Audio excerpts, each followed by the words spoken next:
നമസ്കാരം.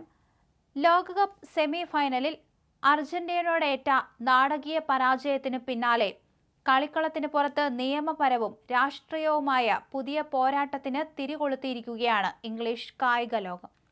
മൈതാനത്തെ പോരാട്ടത്തിൽ അവസാന നിമിഷങ്ങളിൽ അർജന്റീനയോട് 2-1 മുട്ടുമടക്കേണ്ടി വന്ന ഇംഗ്ലണ്ട് മത്സരശേഷം എതിരാളികൾ നടത്തിയ വിജയാഘോഷത്തെയാണ് ഇപ്പോൾ വലിയ ചോദ്യചിഹ്നമാക്കുന്നത്.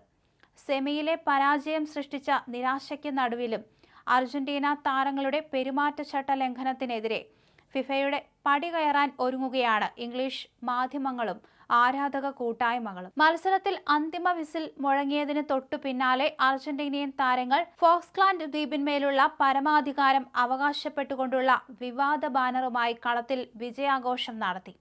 ഗാലറിയിൽ നിന്ന് എറിഞ്ഞുകൊടുത്ത ബാനർ ഉയർത്തിപ്പിടിച്ചാണ് അർജന്റീനയുടെ മുൻനിര താരങ്ങൾ ജയഭേരി മുഴക്കിയത്. കായിക മത്സരങ്ങളിൽ രാഷ്ട്രീയ സന്ദേശങ്ങൾ ഉന്നയിക്കുന്നത് ഫിഫ കർശനമായി വിലക്കിയിട്ടുള്ള സാഹചര്യത്തിലാണ് അർജന്റീന താരങ്ങൾ ഇത്തരമൊരു നിലപാടെടുത്തത്. Tottenham Hotspur captain Cristian Romero, മുൻ സ്പേഴ്സ് താരം Giovani Lo Celso, Manchester United താരം ലിസാൻഡ്രോ മാർട്ടിനസ് എന്നിവരുൾപ്പെടെയുള്ള മുൻനിര കളിക്കാരാണ് ഈ വിവാദ ബാനറുമായി തങ്ങളുടെ വിജയാഘോഷം കൊഴുപ്പിച്ചത്. ടീം നായകൻ ലയണൽ മെസ്സിയും ഇതിനടുത്ത് നൃത്തം ചെയ്യുന്ന ദൃശ്യങ്ങൾ പുറത്തു വന്നിട്ടുണ്ട്. ഇംഗ്ലീഷ് പ്രീമിയർ ലീഗിലെ പ്രമുഖ ക്ലബ്ബുകളിൽ കളിക്കുന്ന താരങ്ങൾ തന്നെ ബ്രിട്ടനെ നേരിട്ട് ലക്ഷ്യമിടുന്ന രാഷ്ട്രീയ മുദ്രാവാക്യങ്ങൾക്ക് കൂട്ടുനിന്നു എന്നത് ഇംഗ്ലീഷ് ആരാധകരിൽ വലിയ പ്രതിഷേധമാണ് ഉയർത്തിയിരിക്കുന്നത്. അർജന്റീനയിൽ ലാസ് മാൽവിനാസ് എന്നറിയപ്പെടുന്ന ഫോക്ലാൻഡ് ദ്വീപിനെ ചൊല്ലി ഇരു രാജ്യങ്ങളും തമ്മിൽ ദീർഘകാലത്തെ രാഷ്ട്രീയ തർക്കം നിലനിൽക്കുന്നുണ്ട്. 1982 നടന്ന ചരിത്രപരമായ ഫോക്ലാൻഡ് യുദ്ധത്തിൽ 255 ബ്രിട്ടീഷ് സൈനികരും 649 അർജന്റീനിയൻ സൈനികരുമാണ് കൊല്ലപ്പെട്ടത്. ചരിത്രപരവും വൈകാരികവും ഏറെ ഉരസലുകൾ ഉണ്ടാക്കുന്ന ഈ വിഷയം കളിക്കളത്തിലേക്ക് വലിച്ചിഴച്ചത് ഫിഫയുടെ കടുത്ത അച്ചടക്ക ലംഘന പരിധിയിൽ വരുമെന്നാണ് ചൂണ്ടിക്കാണിക്കപ്പെടുന്നത്.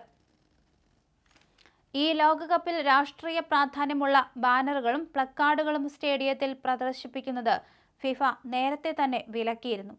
ഇത്തരമൊരു വിലക്ക് നിലനിൽക്കെ ലോകം മുഴുവൻ ഉറ്റുനോക്കുന്ന ഒരു ലോകകപ്പ് സെമി ഫൈനൽ വേദിയിൽ ഇംഗ്ലണ്ടിനെതിരെ തന്നെ ഇത് ആവർത്തിച്ചത് ഗൗരവമുള്ള വിഷയമാണെന്ന് ഇംഗ്ലീഷ് മാധ്യമങ്ങൾ വാദിക്കുന്നുണ്ട്. നേരത്തെ 2014 സ്ലൊവേനിയക്കെതിരായ ഒരു സൗഹൃദ മത്സരത്തിൽ സമാനമായ ബാനർ ഉയർത്തിയതിന് അർജന്റീന ഫുട്ബോൾ അസോസിയേഷന് 20,000 പൗണ്ട് ഫിഫ പിഴ ചുമത്തിയിരുന്നു. എന്നാൽ അന്നത്തേതിനേക്കാൾ വലിയ വേദിയായ ലോകകപ്പിൽ ഇത് വീണ്ടും ആവർത്തിച്ചതിനാൽ കേവലം സാമ്പത്തിക പിഴയിൽ ഒതുങ്ങുന്ന അച്ചടക്ക നടപടിയാകരുത് ഫിഫയുടെ ഭാഗത്തുനിന്ന് ഉണ്ടാകേണ്ടതെന്നാണ് ഇംഗ്ലീഷ് ആരാധകരുടെ ആവശ്യം.